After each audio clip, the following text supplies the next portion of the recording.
Rite of the Nine is around the corner, which means we're soon going to have some contest dungeons to do in the game. For those of you that don't know, we're going to have Prophecy, Spire, and Ghost of the Deep rolling in a rotation of some sort when it launches on May 6th, and all of them will have a difficult version to do, aka contest, where you will be massively underleveled and there will be other unique modifiers added to the dungeons. We don't know them exactly just yet because, well, it's not out yet, but you can imagine probably a time limit on add wave encounters, like the first encounter of Ghost of the Deep as an example, or something to do with extra hard enemies in boss encounters. With that said, I'm going to go over some loadouts and builds to use on each character to go into the dungeon and succeed as high as you possibly can. And we're going to emphasize survivability with these builds because that's actually a major factor in these dungeons. And I don't say that just because, well, dying is bad. You see, the reward structure is going to be dependent on how many times you die/use res tokens in encounters. So for example, if you die during a boss fight and then you use up at least one token, then you can get gold rewards instead of platinum rewards, or bronze rewards instead of gold. You kind of get the idea. The more times you die, the worse your rewards are going to be. And given that Bungie is including these Adept, Shiny, Holoflow, whatever weapons you want to call them into the dungeons, and they're going to be rare, you can probably guess that it's going to require a platinum clear of a particular encounter to try to get that rare weapon. So we're going to emphasize DR, damage resistance, healing, going invisible, and so on. But we're also going to throw in some DPS builds as well, because obviously you do need damage to kill bosses. Let's start with Warlocks. And by the way, I will put dim links for these builds down in the description, in case you want to copy them one for one. In the meantime, we're going to start with Geomag Arc Warlock and using the Electrostatic Mine plus Ionic Sentry combination to go crowd control waves as much as humanly possible. Ionic Sentry blinds, jolts, and kills enemies, and then when you kill a jolted or a blinded enemy, you get Ionic Traces. These will be key to get your super incredibly fast in this build. Additionally, you also become amplified. When you're amplified, you get 15% damage resist, and you are harder to hit by enemies. Now, in the sake of fairness and not making this video 3 hours long, I'm going to quickly just brush over the fragments. Again, the key emphasis is survivability and crowd control and becoming amplified, but this is what all the fragments are. Again, they'll be in the dim link if you want to copy them. Now we're going to take our ability kit and combine it with Delicate Tomb. This allows us to create Ionic Traces at a non-stop rate as long as there's enemies on the board. This has a chance to generate Ionic Traces in general, but if you defeat powerful combatants, basically an orange bar or higher, you guarantee yourself Ionic Traces. And for my heavy, I have a Slammer for movement tech with Eager Edge, but if I'm not using a sword, then I would be using a Watchful Eye machine gun because it is arc. That way, you are synergizing with the rest of your build, and also it helps with some of the artifact mods, such as Elemental Siphon, where you will convert your Ionic Traces into also giving you super energy. Switching it up, we have build number 2. The idea is still going to be crowd control, but we're going on a more offensive approach while having even more damage resist. We're going to combine Lord of Wolves, yes, even post-nerf, it's still really good, and then go with Song of Flame, stacking Solar Synergy with Elemental Siphon and other mods, and having 90 plus damage resist while doing this combination and just shredding through basically anything that's not a boss level enemy. We also have an exotic class item with Spirit of Assassin and Synthos to utilize our melees because we're using Lightning Surge in order to become amplified and crowd control giant groups of enemies, as well as giving us Devour when we get any of those melee kills. And for added benefit in terms of damage resist, we also have Facet of Protection in our fragments. Lastly, I want to mention a DPS build. Now, don't mind these weapons here, they're actually just a placeholder, they're blank. I just happen to have these on because that was the previous build I was talking about. But this is basically your ideal DPS setup for a boss. You have Sanguine Alchemy on, depending on what boss it is, you use a particular weapon, and then you would swap elements to a prismatic class matching that element. So for example, if I were to just use, let's say hypothetically, a Heathen's Rocket, I could go Pop Well and then switch to Prismatic, but have a build that has Song of Flame already on. That way you can utilize your Facet of Courage to get bonus damage because, well, Well is weird and it works that way in the game. And then for a Darkness debuff to get Courage going, you simply just shoot one shot of Tenacious Mastery at whatever boss you're shooting at. So in my example, I have a regular Well Sanguine build here on the bottom, and then right above it, I have an Arc one if I happen to go Queenbreaker, just for an example. But keep in mind, the weapons may change depending on what weapons you personally own and what boss it is. Moving along to Titan, this is going to be very similar to the Prismatic Warlock build I just showed with Song of Flame.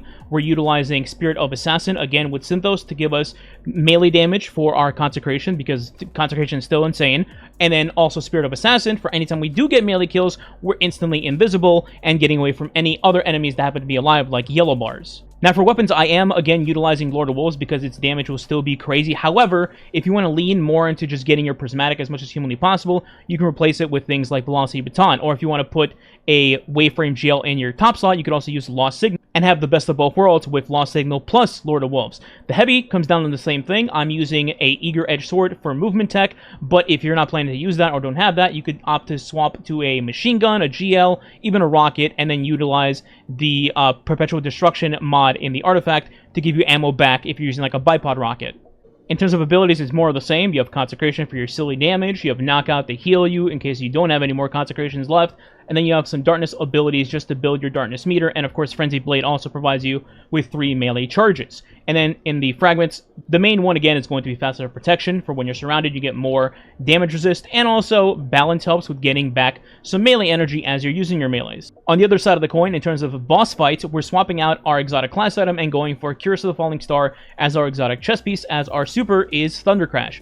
Thunder Crash is by far and away the best super in the entire game right now, and it's not even close. Additionally, Curus also gives us bonus super energy when we get melee kills while we're amplified, and every time that we get a kill, we instantly become amplified thanks to our melee. And for our weapons, I opted to go with Queenbreaker, as it's just the most consistent long-range damage we currently have. Lord of Wolves is up close, Queenbreaker is from range, and of course it is going to depend on which bosses you fight. Most of them you can fight with Queenbreaker, but there's some, for example, like the Phalanx Echo in Prophecy, that you probably just want to get in their face, more so than aim Queenbreaker at a shield. But other than that, Queenbreaker is the go-to. In my other 2 slots, I have Indebted Kindness in my energy slot, just for when you have to get some ads clear before a boss damage phase. For example, Ekthar, before you get the damage, there's a billion acolytes that just spawn non-stop. This is really helpful. You could also run, what is it called? Aberrant Action, the solar flavor of this that has Heal Clip, which also could help you survive. And in my other slot, I'm using Praetor's Revenge as just a backup weapon to Queenbreaker should I run out of ammo. But you could put whatever other DPS weapon in the slot that you'd like. Now, if you are a free-to-play player and you don't have Final Shape, which means you don't own Prismatic, this is the build for you. Now, I currently have Barrow Dyad equipped here, but this can be swapped out for Monarch and do the exact same job. You would then swap out Peacekeepers for basically anything you want because you're not using an SMG anymore. So in that case, I'd probably put on Curse the Falling Star or Hazardous Propulsion. This is just simply a Bolt Charge Arc Titan build utilizing Storm's Keep. It's really powerful, it does great damage with infinite Bolt Charge spam, and it also heals you every time that you proc Bolt Charge thanks to the artifact mods we have this season, that being Flashover and then Defibrillating Blast. This is more of a hybrid build where it can clear ads and also do some good damage. It won't outdamage a Queenbreaker meta setup and all that, obviously, but it's still respectable. And if you happen to have Dyad rather than Monarch, I would definitely opt to use this, as not only does it do better damage overall, but the Dyad Seeker rounds that you get after you reload a full clip will do about 150,000 damage to a boss, which is actually stronger than a full Bolt Charge shot, which does about 100k. That's all for Titan, let's move on to Hunter. For Hunters, let's start off with the crowd control build. I'm going with All Reliable, using a class item with Spirit of Caliban and Liar's Handshake to do massive melee damage, and then go invisible and heal myself in the process. And here's the kit for that. The first thing to point out is we're not on Golden Gun, we're on Tether. This is because we can't swap out exotics in the middle of a phase right before damage starts for this contest dungeon run, because Not Swap will be on, so you can't just go take my class item off, put on Nighthawk, and then shoot my Goldie. So I opted to just stay on Tether the entire time, as this provides some crowd control, it provides safety for my teammates, and of course it gives you a debuff for 30% on any boss you use it on. For the rest of the kit, we have Combination Blow to go with our Caliban and Liar's Handshake combo. We have Dust Field to make us invisible anytime that we kill an enemy that's slowed by this, because that technically counts as an ability. We have Stylish Executioner providing that, because anything that dies due to an ability or affected by an ability, that will instantly turn us invis thanks to this. And then lastly, we have Winter Shroud, because we dodge right after using our Liar's Handshake combo, thus making something slow, or just dodging to get our next melee back.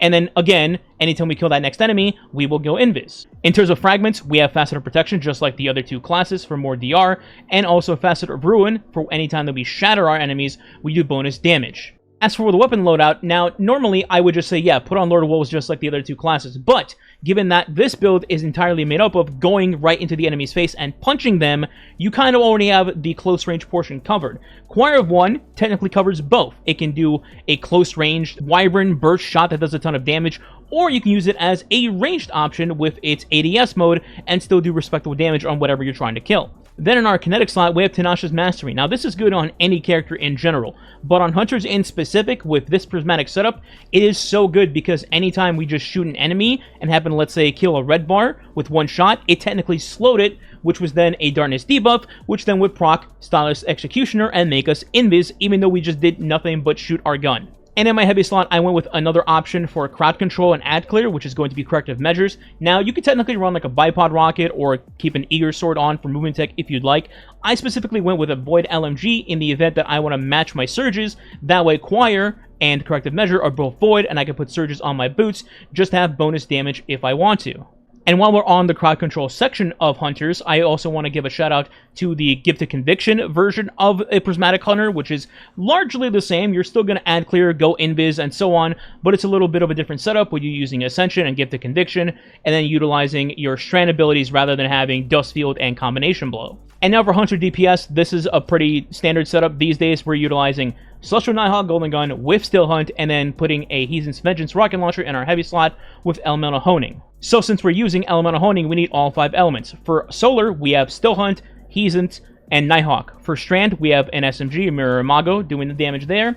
For Arc, we have our Arc Bolt Grenade. For Void, we have our Snare Bomb. And then for Stasis, we have technically Winter Shroud, but mainly our Prismatic Grenade when we go Transcendent, doing Stasis Shatter damage. We also have Facet of Command giving us reloads when we freeze, and also Facet of Ruin doing extra damage when we shatter.